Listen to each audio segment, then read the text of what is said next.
오늘은 당군일의 최대 사업이라 불리던 새만금이 어떻게 농지 100%에서 농지 30%로 뒤집혔는지 한 가지 질문을 따라가 보겠습니다.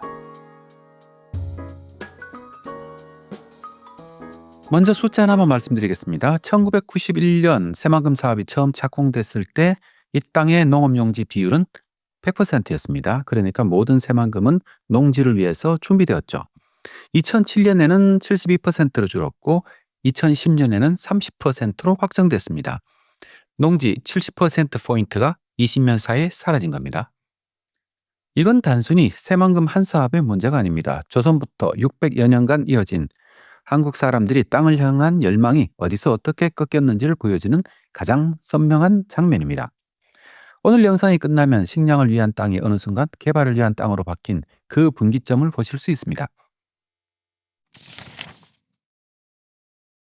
땅에 대한 한국인의 집착은 조선 초기로 거슬러 올라갑니다. 1419년 세종 1년 전라 감사 이안호는 전라도 고부에 눌제라는 저수지를 쌓고 그 아래 농경지 1만여 개의 정전법을 시도했다는 기록이 조선왕조실록에 남아 있습니다. 정전법이 혹시 무엇인지 아세요?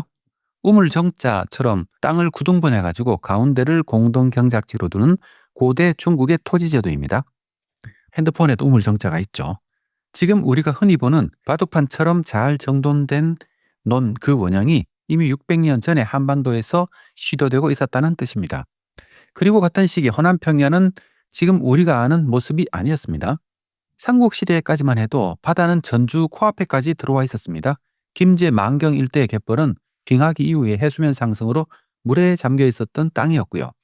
그 갯벌을 조선시대 사람들이 하나하나 막아가지고 논으로 바꾸기 시작했습니다. 해남 윤씨 가문이 진도와 노하도, 고금도 갯벌을 막아가지고 부를 쌓았다는 기록이 있고요. 김제 불양면의 백골제, 정읍의 눌제, 익산의 황등제 같은 거대 저수지가 축소되게 됐었죠. 이런 흐름이 16, 17세기 민간 주도로 폭발적으로 늘어납니다. 기록에 원래 땡땡포였던 지명이 땡땡평으로 바뀌는 현상. 그게 바로 갯벌이 평야로 바다가 땅으로 변한 흔적입니다. 한국에서 땅은 단순한 자원이 아니라 만들어내는 것이었습니다. 바다를 막아서 저수지를 쌓아서 야산을 갈아엎었어. 이게 600년간 이어진 한국식 농업 토목의 DNA입니다. 그런데 이 만경평야의 이름이 600년 뒤 어떤 사업의 이름이 됩니다. 김제의 금자하고 만경의 만자, 그리고 새롭다는 새만금. 조선 600년이 만든 옥토 그 이름을 빌려 당군일의 최대 사업이 시작됐습니다. 그리고 그 사업의 출발점은 우리가 흔히 아는 1991년이 아니라 훨씬 더 거슬러 올라갑니다. 1899년 군산항이 개항됩니다. 일본은 자국의 살 부족을 해결하기 위해 가지고 조선의 호남 평야를 거대한 식량 공급 기지로 재편했습니다. 특히 1920년부터 시행된 산미 증식 계획은 단순히 쌀을 빼앗는 것이 아니라 논을 일본식 기준으로 다시 정비하는 거대한 토목 사업이기도 했습니다. 1899년 일본은 독일의 사업을 본떠 바둑판 모양의 구획 정리 방식을 조선에 도입했습니다. 광복 당시까지 한반도는 논 4만 3천 헥타르의 경지 정리가 실시됐습니다. 김제의 광활면이 대표적입니다. 광활면, 지명부터가 벌써 좀 넓은 땅이다 이런 느낌이 들죠. 광활면 한 곳에서만 약 4,287헥타르. 이 쌀이 군산항 부장교를 통해 가지고 일본으로 실려 나갔습니다. 당시 광활면 노동자 1,700여 명의 노동과 농민의 토지 수탈이 이 평야에 새겨져 있는 거죠. 그러나 이 정비는 일본 농업의 기준이지 한국 농업의 기준은 아니었습니다. 농기계 출입을 위한 농로는 깔리지 않았고 경지 단위는 일본 기준 한 단 약 0.1헥타르였습니다. 광복 이후 20여 년간 경지 정리는 침체기에 들어갑니다. 한국 전쟁, 농지개혁, 식량 부족. 먹는 게 우선이지 정비할 여유가 없었던 시기였습니다. 그러다가 1964년 경상북도 성주군 월향면 안포리에서 광복 후 첫 경지 정리 사업이 시작됩니다. 이게 한국 정부가 처음으로 내 손으로 농지를 다시 정비하겠다고 선언한 사건입니다. 그리고 이 흐름은 1971년 결정적인 전환점을 맞습니다. 새만금 방조제 길이 33.9km, 네덜란드 주이더르제의 방조제보다 1.4km 더 깁니다. 세계 최장 길이로 기네스북에 등재되었죠. 그런데 네덜란드는 그 방조제 안쪽을 모두 농지로 만들었습니다. 한국은 농지를 30%만 남겼습니다. 같은 길이의 토목공사 정반대의 결과. 왜 이렇게 됐는지 지금부터 하나씩 짚어보겠습니다. 1967년과 68년 한반도에는 극심한 한발이 닥쳤습니다. 1970년대 초에는 세계적인 식량 파동이 일어났죠. 소련의 흉작, 미국의 곡물 수출 제한, 국제 곡물 가격 폭등, 식량을 수입에 의존하는 한국에게는 아주 직격탄이었습니다. 박정희 정부는 식량 작업을 국가의 최우선 과제로 설정했습니다. 그래서 1971년 농림수산부는 옥서지구 농업종합개발계획을 수립합니다. 옥서가 무엇인지 아십니까? 옥구군의 옥자하고 서천군의 서를 합친 거대 권역계획입니다. 1단계는 53,900헥타르 금강 하구둑을 짓고 논산, 서천, 익산, 옥구 지역의 관계배수시설을 정비합니다. 2단계는 46,600헥타르 김제, 옥구, 부안 지역 갯벌에 방조제를 쌓고 새로운 농지를 만든다 했습니다. 이 2단계가 바로 새만금의 원형입니다. 조선 세종 시기에 시작된 호남 평야 간척의 20세기적 완성판이라고 할 수 있겠죠. 박정희 정부는 이 한 장의 계획서에 한국 농업의 600년 열망을 담았습니다. 그러나 이 계획은 곧바로 추진되지는 않았고요. 1980년 한반도에 이상 저온이 닥쳐가지고 쌀 생산이 급감했습니다. 30~40%가 이 당시에 줄었죠.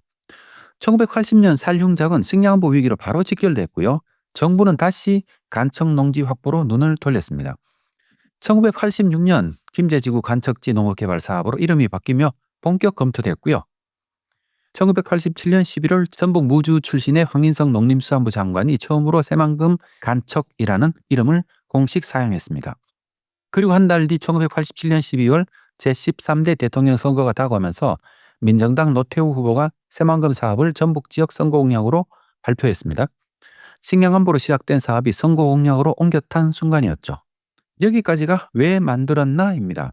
조선 세종의 정전법, 일제의 산미정식계획, 1971년 박정희의 옥서지구, 600년이 한 점에 모였습니다. 그 한 점이 1987년 새만금입니다. 이제부터는 왜 변질됐나를 따라갑니다. 1991년 11월 28일 오후 3시 부안 변산면 대항리 노태우 대통령이 발파 버튼을 눌렀습니다. 2,800여 명이 모인 기공식 당군 이래 최대 국책 사업이 그렇게 시작됐습니다.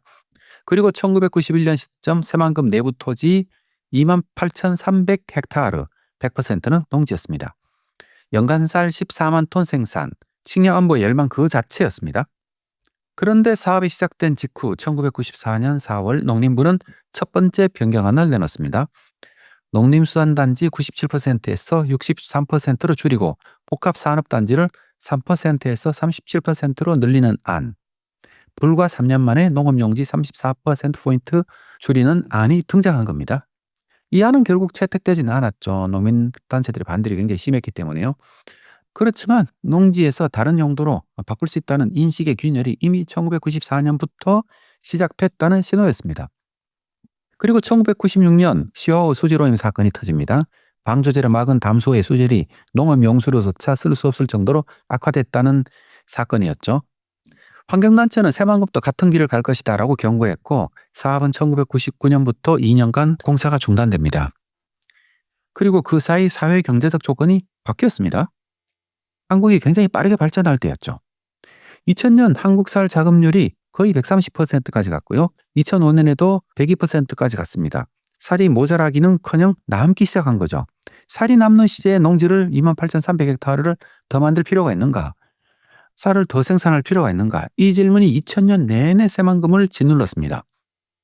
그리고 2006년 4월 21일 새만금 방조제 끝막이 공사가 완료되면서 바다는 33.9km의 장벽으로 막혔습니다. 대법원은 농지 목적의 새만금 간척 사업이 타당하다고 판결했죠. 그러나 정작 정부는 농지 목적을 점차로 포기하기 시작했습니다. 쌀이 남는다는 게 가장 결정적이었죠. 2007년 4월 3일 정부는 새만금 내부 토지 이용 기본구상을 발표하면서 농업용지 비율을 72%로 축소했습니다. 2008년 2월 이명박 대통령직 인수위원회는 새만금을 동북아 경제중심지로 조성한다고 발표하면서 농업용지, 산업관광 등 복합용도 위주로 전환할 것을 공식적으로 천명했습니다. 그리고 2010년 1월 28일 제4차 새만금위원회는 새만금 내부 개발 기본구상 및 종합실천계획을 심의 확정합니다. 농업용지 30%, 산업관광용지 등 70%. 여러분 여기서 한 가지를 생각해 보셔야 합니다. 쌀이 남는다고 농지를 줄이자고 합니다. 그런데 그 농지는 한번 산업단지가 되면 다시 농지로 돌아오지 않습니다. 쌀 소비는 추세적으로는 줄고 있지만 미래 어느 시점 다시 늘어날 수도 있고 기후변화로 어떤 작물이 어디서 어떻게 자랄지 우리는 다 알지는 못하죠. 식량 안보는 평균 수치가 아니라 위기 시점의 안전판입니다. 그 안전판을 30%로 줄인 결정. 그게 2010년 1월의 의미입니다. 그리고 이 대목에서 한번 생각해 볼 필요가 있는 것도 있는데요. 우리는 자꾸 국내 자금만 결정하다 보니까 농지가 남는다고 생각하는 거죠. 그러니까 계속 줄여나갑니다. 그런데 여러분 아시겠지만 우리나라 식량의 거의 7, 80%는 수입을 합니다. 국제정세가 어떻게 바뀔지 모르는 거죠. 그런데 쌀 하나의 관점에서만 보다 보니까 농지가 남는다는 착각을 하는 거죠. 만약에 우리가 조금 수출할 수 있다 그러면 아마 우리는 전혀 다른 생각을 하고 있겠죠. 그래도 과연 우리가 그런 결정을 했을까? 새만금 그 좋은 농지를, 그 평평한 땅을 30%로 줄이는 결정을 했을까? 그건 한번 좀 돌아봐야 되겠죠. 어쨌든 이미 결정된 걸 되돌릴 수는 없고요. 그 이후 새만금의 비전은 정권이 바뀔 때마다 바뀌었습니다. 저도 너무 자주 바뀌어가지고 어떻게 바뀌었는지 헷갈릴 정도입니다. 이명박 정부의 동부가 두바이, 박근혜 정부는 창조경제의 메카, 문재인 정부에서는 재생에너지 전진기지, 윤석열 정부에서는 첨단산업 특화단지. 한 사업이 정권마다 다른 이름으로 다시 태어났습니다. 어디에도 농업은 없었습니다. 조선 세종의 정전법이 600년을 건너 1971년 옥서지구가 됐고 1991년 새만금으로 착공됐다가 30년 만에 30%만 농지로 남았습니다. 한국이 600년간 추구해온 식량을 위한 땅이 한 세대 만에 개발을 위한 땅으로 바뀐 분기점. 그게 1999년에서 2010년, 11년 사이에 일어났습니다. 여기서 끝나면 그저 한 사람의 굴절 이야기입니다. 하지만 새만금의 굴절은 한국 농업 정책의 전반적인 거울입니다. 같은 시기 한국의 전체 농업 면적도 빠르게 줄었고 경지정리 사업은 2010년부터 국가 사업에서 빠졌습니다. 거의 빠졌다고 할 수 있겠죠. 농민들이 살아남기 위해 농지를 팔고 산업단지로 다른 용도로 전환했습니다. 열망이 굴절된 게 아니라 열망 자체가 농업에서 빠져나가기 시작한 시기입니다. 처음에는 세종 1년 1419년에 정전법 이야기를 했습니다. 전라감사 이한우가 눌제 아래 1만 개의 농지의 우물정자 모양으로 땅을 정리했다는 기록. 그 정전법의 정신은 단순한 토지 정리가 아니었습니다. 땅이 곧 백성이고 백성이 곧 식량이고 식량이 곧 나라라는 사상에 구현했습니다. 조선이 만들고 일제가 정비하고 박정희가 확장한 이 땅을 우리는 지금 무엇으로 쓰고 있을까요? 새만금 28,300헥타르의 70%는 농지가 아닙니다. 한국 전체 농지는 1990년 이후 50만 헥타르가 사라졌습니다. 매년 1에서 2헥타르죠. 2010년부터 경지정리 사업은 국가 사업이 아니게 됐고요. 이건 단순히 농업이 쇠퇴했다는 이야기가 아닙니다. 식량을 위한 땅이 개발을 위한 땅으로 바뀐 그 분기점에서 한국은 다음 세대 농업이 쓸 수 있는 땅을 만들지 못한 채 30년을 흘려보냈습니다. 그렇다면 1990년대 이후 멈춰버린 한국의 경지정리, 그 사이 일본과 네덜란드는 무엇을 했을까요? 그리고 그 차이가 곧 다가올 농업 로봇 시대에 과연 어떤 결과를 만들어낼까요? 요즘 우리는 스마트 농업과 디지털 농업 전환을 많이 말합니다. 하지만 과연 30년 동안 방치한 농지 상태를 가지고 과연 디지털 농업 시대를 맞이할 수 있을까요? 다음 편에서는 1990년대 이후 경지 정리는 왜 멈췄는지 한국, 일본, 네덜란드의 갈림길에서 한번 이어가 보겠습니다. 구독과 알림 설정으로 시리즈를 함께 따라가 주시면 우리 채널에 큰 힘이 될 것 같습니다. 과학자의 시선으로 농업을 들여다보는 찌따였습니다. 고맙습니다. 잊어버렸네요. 광고가 하나 있습니다. 이러한 에너지 의존적 먹거리 시스템을 바꾸기 위해 사단법인 식량과 기후 KFC가 정책 대안을 연구하고 있습니다. 식량안보와 농업에너지 전환에 관심이 있으신 분들은 뉴스레터를 구독해 주시기 바랍니다. 링크는 영상 설명란에 있습니다.